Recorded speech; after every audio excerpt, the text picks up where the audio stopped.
Hello students. तो previous class में जो हम लाइफ प्रोसेस जैव प्रक्रम चैप्टर कर रहे थे उसमें हमने पढ़ा था न्यूट्रिशन इन प्लांट्स, पौधों में पोषण की प्रक्रिया कैसे होती है। तो वहाँ हमने प्रकाश संश्लेषण के बारे में पढ़ा था। इसके बाद हमने स्टोमेटा की स्ट्रक्चर के बारे में पढ़ा था वहाँ पे, ठीक है। फिर हमने कुछ एक्सपेरिमेंट्स किए थे कि क्या क्लोरोफिल नेसेसरी है, क्या सनलाइट नेसेसरी है इन द लास्ट क्लास। तो आज की क्लास में हम शुरू करेंगे यहाँ पे nutrition in animal, nutrition in animals, ठीक है। पौधों में पोषण की प्रक्रिया पढ़ चुके हैं। अब किसके अंदर बात करेंगे हम? जंतुओं के अंदर, एनिमल्स के अंदर बात करेंगे कि उनके अंदर जो पोषण की प्रक्रिया है वो किस प्रकार होती है। तो जब हमने पोषण के बारे में पढ़ा तो हमने कहा कि वो दो टाइप का होता है। फर्स्ट इज ऑटोट्रॉफिक, स्वयंपोषी, सेकंड इज हेट्रोट्रॉफिक, विषमपोषी। और हमें अच्छे से पता है कि जो एनिमल्स होते हैं वो क्या करते हैं, अपने फूड के लिए दूसरे एनिमल्स के ऊपर क्या होते हैं, डिपेंड करते हैं, ठीक है भाई। हम अगर ह्यूमन बीइंग की बात करें तो हम भी किसके कैटेगरी में आते हैं? एनिमल्स की कैटेगरी में आते हैं। तो हम भी क्या है, अपने भोजन के लिए दूसरों पर निर्भर हैं। जैसे हम जो अपना भोजन है वो किससे ले रहे हैं? प्लांट से ले रहे हैं, ठीक है, या फिर एज वेल एज एनिमल से भी ले रहे हैं। Plants as well as animals, दोनों से अपना हम फूड ले रहे हैं। तो मतलब हम अपना फूड खुद प्रिपेयर नहीं कर रहे, हम दूसरों के ऊपर डिपेंड हैं, ठीक है। तो उन्हें हम क्या कहते हैं? हेट्रोट्रॉफ्स कहते हैं, हेट्रोट्रॉफिक न्यूट्रिशन कहते हैं। हेट्रोट्रॉफ्स, विषमपोषी। विषमपोषी जीव कौन से होते हैं? जो अपने भोजन के लिए दूसरों पर निर्भर करते हैं। अब जितने भी जीव इस कैटेगरी में आते हैं जो कि अपने भोजन के लिए दूसरे जीवों पर निर्भर करते हैं, तो उनको हमने क्या किया, फर्दर अलग अलग 3 क्लासेस के अंदर डिवाइड कर दिया। कैसे? सबसे पहला जो यहाँ पे आता है वो आता है हर्बीवोर्स। हर्बीवोर्स, हर्बीवोर्स हिंदी में हम क्या बोलते हैं? शाकाहारी। कि ऐसे जीव जो सिर्फ और सिर्फ प्लांट से ही अपना भोजन लेते हैं, ठीक है। ऐसे जीव जो सिर्फ और सिर्फ पौधों से अपना भोजन लेते हैं उन्हें हम क्या कहते हैं? हर्बीवोरस कहते हैं, शाकाहारी कहते हैं। फॉर एग्जाम्पल अगर हम उदाहरण के तौर पर बात करें तो जैसे क्या हो गया, गाय, काव हो गई, डियर हो गया, हिरन हमारा, हॉर्स हो गया, ठीक है। तो ये सब क्या है? सिर्फ और सिर्फ प्लांट से अपना फूड ले रहे हैं। तो ये क्या हुए? हर्बीवोर्स हुए, शाकाहारी हुए, ठीक है। दूसरा हम यहाँ कहते हैं कार्निवोर्स। दूसरा क्या है? कार्निवोर्स। हिंदी में हम क्या बोलते हैं? मांसाहारी, ठीक है। हिंदी में क्या बोलते हैं? मांसाहारी। ऐसे जीव जो अपना जो फूड है दूसरे किसी जीव से ले रहे हैं, ठीक है, जो अपना फूड जो है किसी जीव से ले रहे हैं। फॉर एग्जाम्पल अगर हम बात करें, लॉयन हो गया, ठीक है, कि किसी दूसरे जीव से, किसी दूसरे जीव का मांस जो खा रहे हैं, या जो फ्लैश ईटिंग एनिमल्स होते हैं, मीट ईटिंग एनिमल्स हैं, उन्हें हम क्या कहते हैं? कार्निवोर्स कहते हैं। जैसे लॉयन हो गया, वॉल्फ हो गई, ठीक है। तो ये क्या है? मांसाहारी। थर्ड क्लास हमारे पास आती है। थर्ड यहाँ पे क्या है? That is omnivorous. थर्ड जो कैटेगरी है जिसके अंदर हमने डिवाइड किया, दैट इज ओमनीवोरस, सर्वहारी। सर्वहारी, ओमनीवोरस, ऐसे जीव जो पौधों से और जंतुओं से, दोनों से अपना भोजन लेते हैं। मीन्स ऐसे ऑर्गेनिज्म जो पौधों से भी ले रहे हैं और जो फ्लैश भी ईट करते हैं उन्हें हम क्या कहते हैं? ओमनीवोरस कहते हैं, सर्वहारी कहते हैं, ठीक है। फॉर एग्जाम्पल अगर हम यहाँ बात करते हैं, आप अपने को ले लीजिए, ह्यूमन बींग्स जो होते हैं वो क्या करते हैं? प्लांट से अपना फूड ले रहे हैं in the form of fruits, vegetable, pulses, ठीक है, दालें या फल जो हो गए या सब्जियां जो हो गई, वो सब हम किससे ले रहे हैं? प्लांट से ले रहे हैं। लेकिन जो फ्लैश है, मीट ईटिंग भी होते हैं, ठीक है, चिकन वगैरह जो ईट करते हैं, तो वो कहाँ क्या कर रहे हैं? फ्लैश भी ईट कर रहे हैं, तो दोनों की कैटेगरी, दोनों चीजों से अपना फूड ले रहे हैं। तो ह्यूमन बीइंग किसकी कैटेगरी में आता है? ऑमनीवोरस।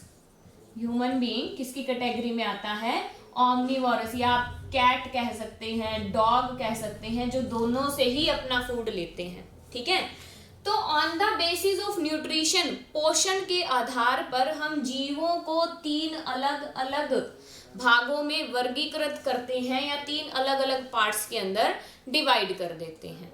ठीक है, जब हम यहाँ बात कर रहे हैं न्यूट्रिशन इन एनिमल्स, तो जो जीव होते हैं उनके अंदर, एनिमल्स के अंदर जो न्यूट्रिशन का जो प्रोसेस है उसके बेसिकली क्या होते हैं? 5 स्टेप होते हैं। ठीक है, उसके बेसिकली क्या है? 5 स्टेप्स हैं। 5 स्टेप्स कौन कौन से, हम एक एक की यहाँ पे बात करेंगे। सबसे पहले आता है आपका इंजेशन। सबसे पहले क्या आता है? इंजेशन। इंजेशन मीन्स हिंदी में क्या बोलते हैं? अंतःग्रहण। ठीक है, क्या मतलब क्या है? इस पॉइंट के अंदर क्या होता है कि जो एनिमल्स हैं, जो जंतु जीव हैं, वो क्या करते हैं? सबसे पहले फूड को इंजेस्ट करते हैं। फूड को, जो दूसरे जीवों से अपना फूड ले रहे हैं, उनको क्या करेंगे? इंजेस्ट करेंगे, अपनी बॉडी के अंदर डालेंगे। ठीक है, उसे हम क्या कहते हैं? इंजेशन या अंतःग्रहण। ठीक है, भोजन को अपने शरीर के अंदर ले जाने की प्रक्रिया को हम क्या कहते हैं? अंतःग्रहण कहते हैं, इंजेशन कहते हैं। तो फर्स्ट स्टेप हो गया कि फूड क्या कर रहा है? वो intake of food into your body. Second हम यहाँ पे स्टेप की बात करते हैं, दैट इज डाइजेशन। सेकंड जो स्टेप है वो क्या है? डाइजेशन। अब हमने इनटेक तो कर लिया है फूड का, बॉडी के अंदर चला गया। अब वो जो फूड है वो क्या है? लार्जर कंपाउंड्स या लार्जर मॉलिक्यूल्स का बना हुआ है। उस फूड के अंदर हम क्या क्या ले रहे हैं? लाइक आपका कार्बोहाइड्रेट्स हो गया, प्रोटीन्स हो गया, फैट हो गया, लिपिड्स हो गया, मिनरल्स हो गए, वाटर हो गई। तो ये सब मिलके क्या बना रहा है? ये सारे न्यूट्रिएंट्स मिलके हमारा एक कंप्लीट फूड बना रहा है। तो वो जो कंपाउंड्स के अंदर प्रेजेंट है, लार्ज मॉलिक्यूल्स के अंदर प्रेजेंट है, तो वो इजीली वहाँ पे हमारी जो बॉडी है उसे एब्जॉर्ब नहीं कर पाती, उसे एब्जॉर्ब, अवशोषित नहीं कर पाती। तो ज़रूरी होता है उस फूड का पहले छोटे छोटे टुकड़ों में टूट जाना। ठीक है, वो फूड क्या होता है? डिवाइड होता है इनटू स्मॉल पीसेस। देन उसके बाद क्या होता है? हमारी बॉडी उसको इजीली क्या कर लेती है? एब्जॉर्ब कर लेती है। तो सेकंड, डाइजेशन में क्या हो रहा है? जो लार्जर मॉलिक्यूल से जो फूड था वो क्या हो रहा है? डिवाइड होता है एंड डाइजेस्ट, पाचन होता है वहाँ पे धीरे धीरे। किसकी हेल्प से होता है? जो हमारे स्टमक के अंदर डिफरेंट एंजाइम्स प्रेजेंट है, जूसेस प्रेजेंट है, उनसे क्या होता है? उसका पाचन होता है। This is second step. Then third हम यहाँ पे बात करते हैं, थर्ड जो स्टेप है हमारा, दिस इज एसिमिलेशन। एसिमिलेशन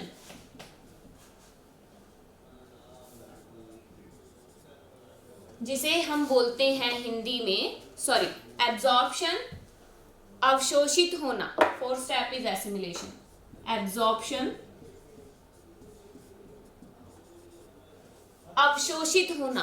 भाई जो फूड डाइजेस्ट हो चुका है, ठीक है, जो फूड छोटे छोटे पार्ट्स के अंदर, छोटे छोटे टुकड़ों में अब बट गया है, जो डाइजेस्ट, पाचन जिसका हो गया है, अब वो फूड क्या होगा? एब्जॉर्ब किया जाएगा, अवशोषित किया जाएगा। जो ब्लड वेसल्स हमारी बॉडी के अंदर प्रेजेंट हैं, ठीक है, वो जो फूड है उसका अब क्या होगा? वहां पे वो क्या होगा? अवशोषित होगा।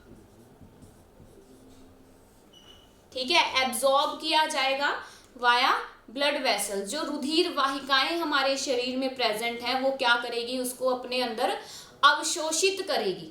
पाचन के बाद जो थर्ड स्टेप हमारा आया, एब्जॉर्प्शन, एब्जॉर्ब होगा वो फूड, अवशोषित होगा किसके अंदर? रुधिर वाहिकाओं के अंदर, ब्लड वेसल्स के अंदर। देन फोर्थ स्टेप हमारा यहाँ आता है एसिमिलेशन।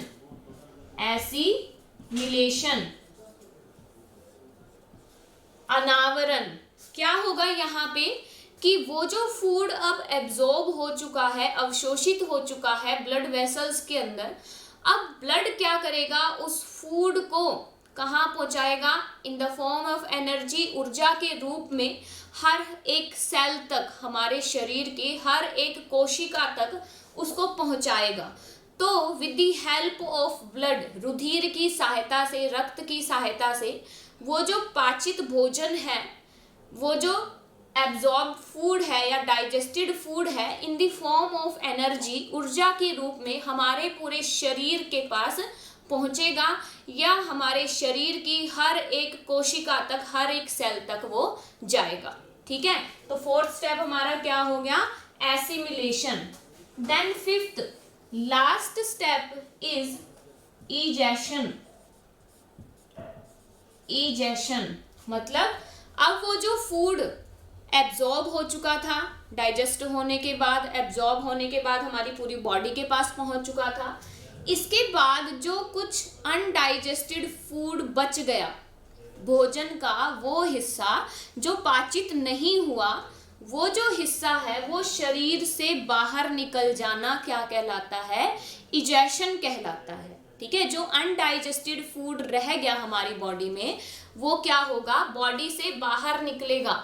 ठीक है, उस प्रोसेस को हम क्या कहते हैं? इजेशन कहते हैं। तो सिंपल से ये 5 स्टेप्स इंक्लूड होते हैं अगर हम हायर ऑर्गेनिजम्स, एनिमल्स की बात करते हैं, उनके अंदर कि किस तरीके से फूड बॉडी के अंदर जा रहा है, वहाँ पे कैसे डाइजेस्ट हो रहा है, कैसे वो हमारी पूरी बॉडी के पास पहुँच रहा है, और जो अनडाइजेस्टेड फूड था in the form of faeces, वो क्या निकल जाएगा? शरीर से बाहर निकल जाएगा। फॉर एग्जाम्पल ह्यूमन की हम बाद में बात करेंगे, सबसे पहले हम यहाँ एग्जाम्पल लेके चलते हैं एक unicellular organism, that is amoeba. Amoeba क्या है आपका? यूनिसेलुलर ऑर्गेनिज्म है। तो सबसे पहले हम यहाँ बात करेंगे डाइजेशन इन अमीबा। अमीबा में जो पाचन की प्रक्रिया है वो किस प्रकार होती है? अमीबा क्या है? एक यूनिसेलुलर ऑर्गेनिज्म है, एक कोशिकीय जीव है। यूनिसेलुलर, यूनि का मतलब वन, सेलुलर मतलब जिसके अंदर एक सिंगल सेल प्रेजेंट है। ठीक है, सिर्फ एक ही कोशिका से बना हुआ है, और उसके बॉडी के जितने भी फंक्शंस हैं, उसकी बॉडी के, उसके शरीर के जितने भी कार्य हैं, वो सब कौन कर रहा है? वो एक सिंगल सेल ही सभी फंक्शन को परफॉर्म कर रही है। मतलब एक ही कोशिका से सारे काम हो रहे हैं। ठीक है, तो वो कैसा ऑर्गेनिज्म है? यूनिसेलुलर ऑर्गेनिज्म है। तो चलिए देखते हैं कि किस तरीके से डाइजेशन का जो प्रोसेस है वो होता है अमीबा में। तो अगर हम अमीबा की स्ट्रक्चर की बात करते हैं तो वो कैसी होती है? Irregular in shape. ठीक है, उसकी कोई निश्चित आकृति नहीं होती, इर्रेगुलर होती है। तो सबसे पहला स्टेप क्या था हमारा? अभी हमने 5 स्टेप की बात की। पहला स्टेप क्या था हमारा? इंजेशन, अंतःग्रहण। तो सबसे पहला क्या होगा कि ये जो अमीबा है ये अपनी स्ट्रक्चर को क्या करता है? चेंज करता है। यहाँ पे क्या होती है? कुछ फिंगर लाइक प्रोजेक्शंस बनती हैं। ठीक है, मान लीजिए ये हमारी जो स्ट्रक्चर है अमीबा की, सबसे पहले जब फूड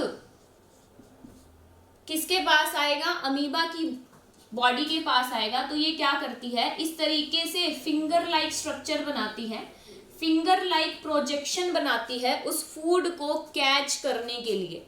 ठीक है, उस फूड को कैच करने के लिए फिंगर लाइक स्ट्रक्चर बना रही है। उंगलियों जैसी संरचनाएं उसकी बॉडी के ऊपर बनती हैं, और वो उसकी हेल्प से वो क्या करती है? उस फूड को इनटेक करती है, इंजेस्ट करती है, अंतःग्रहण करती है। तो ये जो फिंगर लाइक स्ट्रक्चर है ये क्या कर लेगी? उस फूड को इनटेक कर लेगी। बॉडी के अंदर आ चुका है, ये क्या हो गया आपका? ये तो क्या है आपका? न्यूक्लियस है। ठीक है, और यहाँ पे जो है वो जो फूड है वो क्या आ चुका है? बॉडी के अंदर आ चुका है। ठीक है, तो हमारा जो फर्स्ट स्टेप था वो यहाँ कंप्लीट हो गया। इंजेशन की जो फूड है उसे बॉडी के अंदर, शरीर के अंदर लेना, इनटेक करना उसका, तो पहला स्टेप हो गया। अब क्या होगा यहाँ पे कि ये जो फूड है जब इनसाइड द बॉडी आया तो यहाँ पे जो एंजाइम्स प्रेजेंट थे उसकी बॉडी के अंदर, यहाँ क्या है सेल के अंदर? साइटोप्लाज्म प्रेजेंट है, न्यूक्लियस प्रेजेंट है। इस साइटोप्लाज्मा में क्या है, जो एंजाइम्स प्रेजेंट है वो इस फूड के ऊपर क्या करेंगे, एक्ट करेंगे। ठीक है, तो हमारा सेकंड स्टेप क्या था, डाइजेशन, पाचन का था।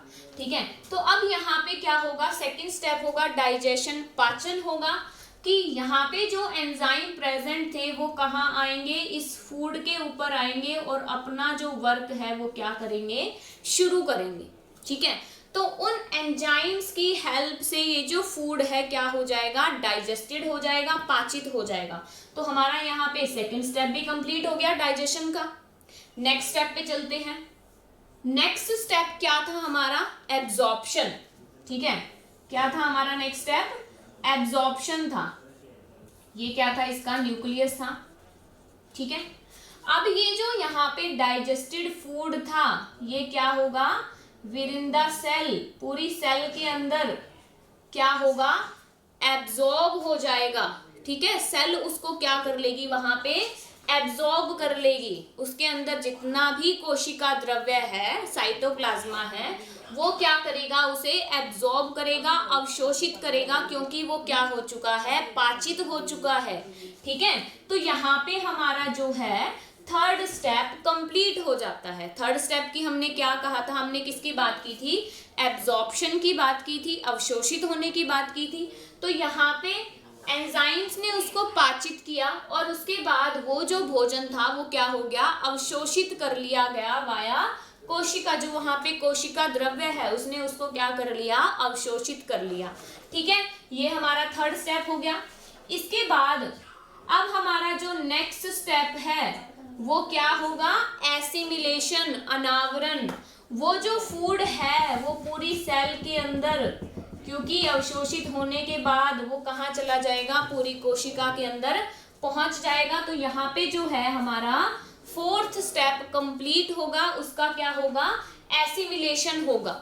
ठीक है, एसिमिलेशन के बाद हमारा लास्ट स्टेप बचता है, दैट इज इजेशन। इजेशन क्या है, जो उस भोजन का कुछ भाग अपचित रह गया था, ठीक है, अनडाइजेस्टेड रह गया था, वो कहाँ, ये तो क्या हो गया आपका न्यूक्लियस, वो कहाँ आएगा, अब इस सेल से बाहर निकलेगा। ठीक है, तो उसी तरीके से जो आपका अनडाइजेस्टेड फूड था वो यहाँ पे सेल क्या कर देगी, उसको इजेस्ट कर देगी, बाहर की तरफ निकाल देगी।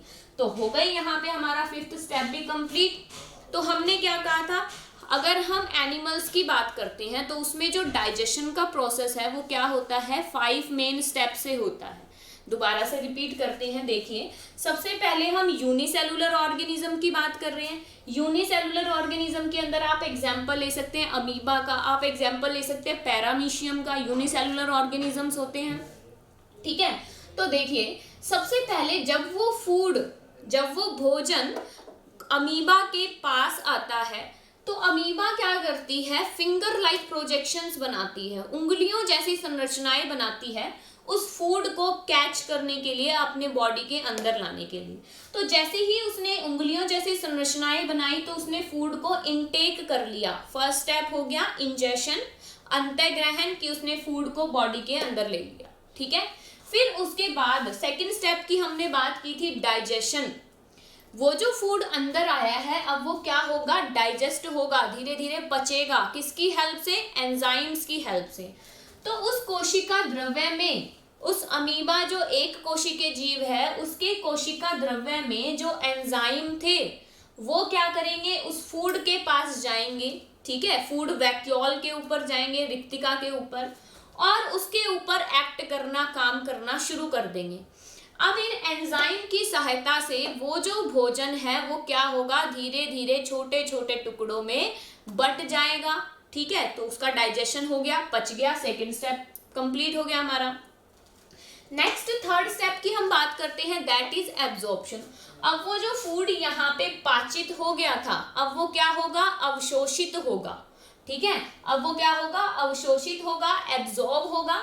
तो यहाँ पे ये जो कोशिका द्रव्य है, कोशिका के अंदर जो द्रव्य भरा हुआ है, साइटोप्लाज्मा है, वो क्या करेगा, उसको अवशोषित करेगा, एब्जॉर्ब करेगा। तो यहाँ थर्ड स्टेप कंप्लीट हो गया है। नेक्स्ट फोर्थ स्टेप में वो जो अवशोषित हुआ भोजन है, एब्जॉर्ब फूड है, वो पूरी कोशिका के अंदर फैलेगा। भाई पूरे जीव को क्या चाहिए? एनर्जी चाहिए, ऊर्जा चाहिए। उस ऊर्जा, वो जो ऊर्जा है उसको कहाँ से मिल रही है? उस भोजन से मिल रही है। तो वो जो भोजन है उस कोशिका, उस जीव के हर एक हिस्से तक जाएगा, जिसे हम क्या कहते हैं? एसिमिलेशन कहते हैं, अनावरण कहते हैं। ठीक है। उसके बाद जो कुछ अपचित भोजन रह गया, कुछ अनडाइजेस्टेड फूड के कुछ ऐसा भाग या ऐसा पार्ट जो डाइजेस्ट नहीं हो सका, वो क्या हो जाएगा? उस कोशिका से बाहर निकल जाएगा, उस जीव से बाहर निकल जाएगा, जिसे हम क्या कहते हैं? इजेशन, शरीर से बाहर निकालना।